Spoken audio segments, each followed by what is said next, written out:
Hello and welcome back to my small little library. Today's topic is gonna be books that I've got in book boxes. And I have set them behind me because I felt like visualizing a little bit more kind of the point I want to make to myself and maybe to you. You know, it's kind of a video to hold myself accountable a little bit, but also to just talk about, have a little chat about, is it sensible to get them? What are like perks? What are maybe not so great things about them? And do I actually ever read the books I get in them? Because obviously they are mystery books. You have no guarantee that you will like the books that you get in them. And yeah, let's talk about it. We have behind me the little stack, which are the ones that I have DNF'd and didn't finish because I just wasn't interested in them or I just didn't like them. Then we have the two slightly larger stacks, like the ones that are larger than all else. These are the books I haven't read yet. Both of these stacks are unread books. And then we have these two stacks, which I feel like are a little bit larger than I had anticipated, which is nice. And these two are the ones that I have actually read, that I finished, that I liked, and that have found a place in my bookshelves, because these ones do not live in my bookshelves. Because I don't know, I don't feel like keeping the DNFs on my general shelf. I put them, away so that I can actually donate them or sell them or whatever. I haven't made a plan yet, but at some point I will do that. So first things first, which of the book boxes do I actually get? And I have to be completely honest, I live in Germany, but I do prefer to read the books in the original language if I can. And I honestly, because I live on the internet, I read mostly books in English. That is what I do, that is what I enjoy. So yeah, these are from book boxes that come from the UK, because getting book boxes from the US is just really expensive. The book boxes from the UK used to be fine, and then Brexit came and ruined everything for everyone.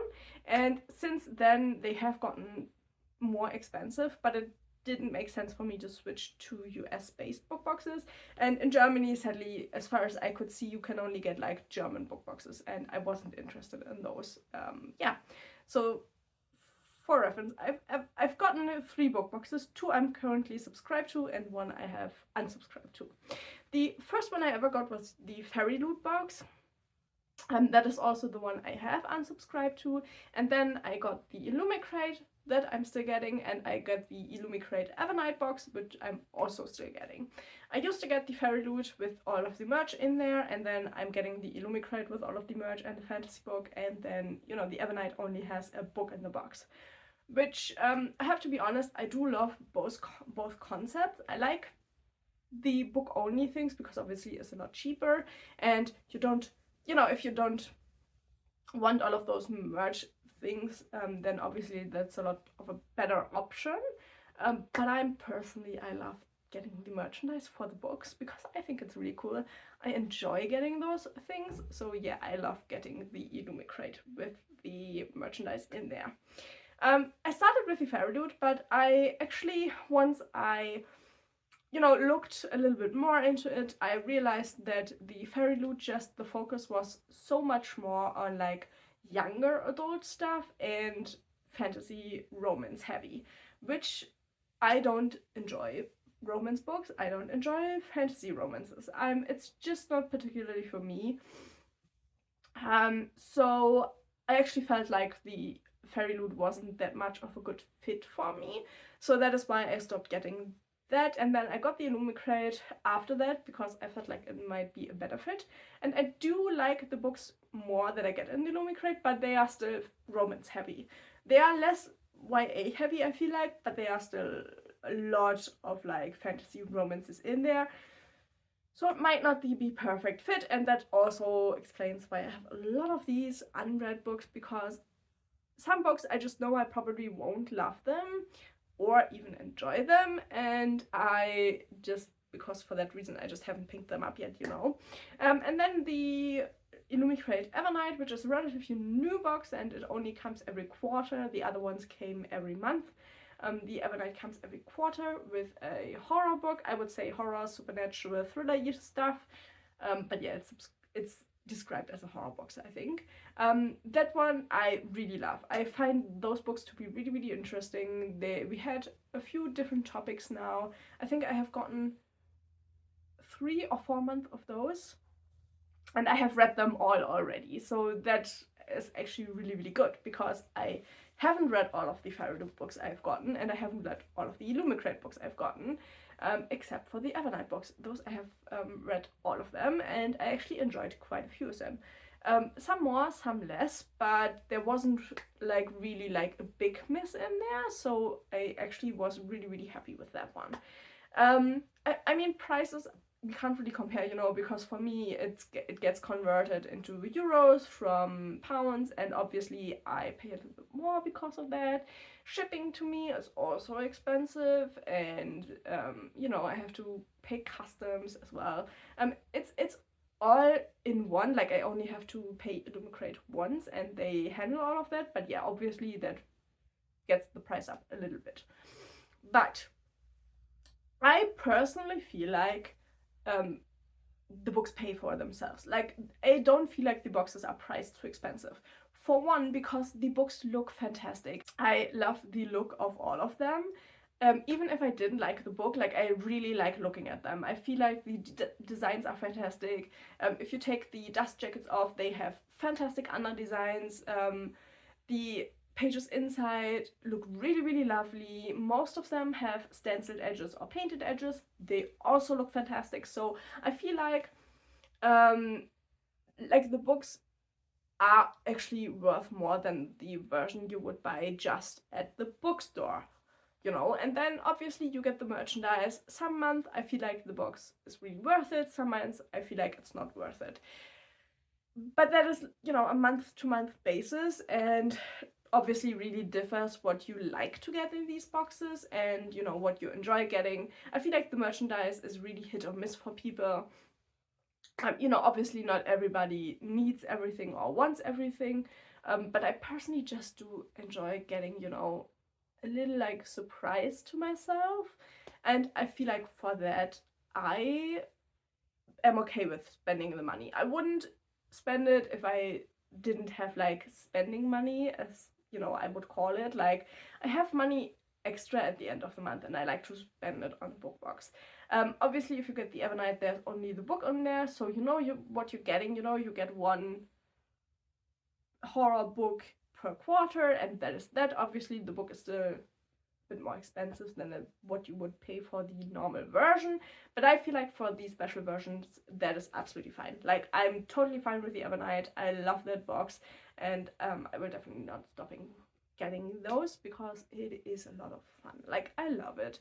I'm not one for surprises normally, but getting book surprises I'm actually really, really good with. Like, I have a lot of fun with that, even if I don't like the books in the end. Like, I don't hate it when I don't like the book, you know. I feel like the boxes go out there to a lot of people, and a lot of people will like the book, some will not, and that is that, you know.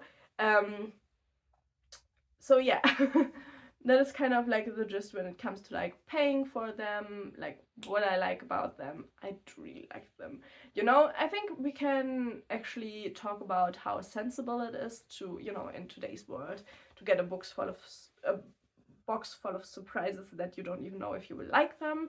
And, you know, it could be a lot of like waste that we are producing. Let's be honest, that is a totally okay thing to say, which I felt like when I got the fairyloot, there was a lot of more merchandise in there that I really didn't enjoy and didn't love, which is also a factor why I stopped getting that and I'm only getting the illumicrate, because the illumicrate actually has a lot of nice things in there. I'm collecting the cups in there. I love those. My partner loves those, which is really nice. Like, there's a lot of ceramics in there that we get, which I totally love. Like, I get use out of all of that. And then, you know, we have like book pouches to transport your books in that I've already also used. Like, the The merchandise I've gotten in the illumicrate so far, I have gotten a lot of use out of, which is really, really nice, you know. That is what I want to, and I feel like for the illumicrate that really works for me, for my personal style, what I enjoy. The fairyloot not so much. I felt like the fairyloot had a little bit of like a more colorful, maybe a little bit like younger merchandise. Not really younger, I mean it's personal preference, you know. But I personally felt like it was too colorful and not really that useful. It was a lot of like things to look at and not use. But now with illumicrate, like there were puzzles in there. I'm a big puzzle fan that, you know, I could do. We have the mugs and saucers, we have bowls in there that I use every day. You know, a lot of like, for me personally, useful items. And both of them, both the illumicrate and the fairyloot, have the boxes passed on their page, so you can look at the merchandise that came in the boxes and actually look if you would like to if you would have liked what was in the boxes and decide on that point. That is how I decided to get the illumicrate rather than the fairyloot. Now let's talk a little bit about what is happening behind me and the difference between unread and read books. And yeah, I have to be totally honest, the reason why I wanted to make this book, because I felt really, really bad that I felt like I have read none of the books that came in the illumicrate and the fairyloot. But now that I can see all of the books stacked up, I feel like I've actually read more than I would have expected. I would have expected that these two to be way bigger, you know, because I always feel like I put them in the bookshelves and then I kind of forget about them, because obviously I don't know a lot about the books, and then, you know, they're not in my head like, oh, you purchased this, you need to read it. Like I put them on my bookshelf and I forgot about them a lot of the times. I have a few favorites that I found through the book boxes, which is really, really nice, but I would say a lot of them are like really average. Like a lot of 3 stars where I'm like, okay, I don't hate it, I don't love it, like I enjoyed reading it once and that is that. And you know, it was nice once while it lasted. And yeah, a lot of the ones that are still on these 2 stacks have a more prominent description when it comes to romance, which is why I haven't picked up a lot of them yet. I will, with time, get through them, hopefully. we hope that I will. I'm not so sure myself, but I'm getting my TBR down, and obviously these are part of my TBR, so at some point I will get to them and will get them down. But obviously, as you can see, I don't read them as fast as I'm getting them, and that is just, I think, something you have to be you have to think about. You know, if you get a book box, do you get it because you want to read out of the books? Do you get it for the merchandise? Are you even open to read all of those books? You know, if you have like a really narrow point of books that you actually read and enjoy, then maybe like a book box isn't the best for you. Other than if your niche is fantasy romance, I think then you're actually pretty good with your book boxes. But yeah, that is pretty much the biggest problem I have. And yes, I have a few of the first books that I've gotten. For example, this one is Once Upon a Broken Heart, the pink one, is one of the fairyloot books that I still haven't picked up yet. So yeah, do I think I should read more of them? Let's just be honest, I definitely should make more of an effort to read them when I receive them.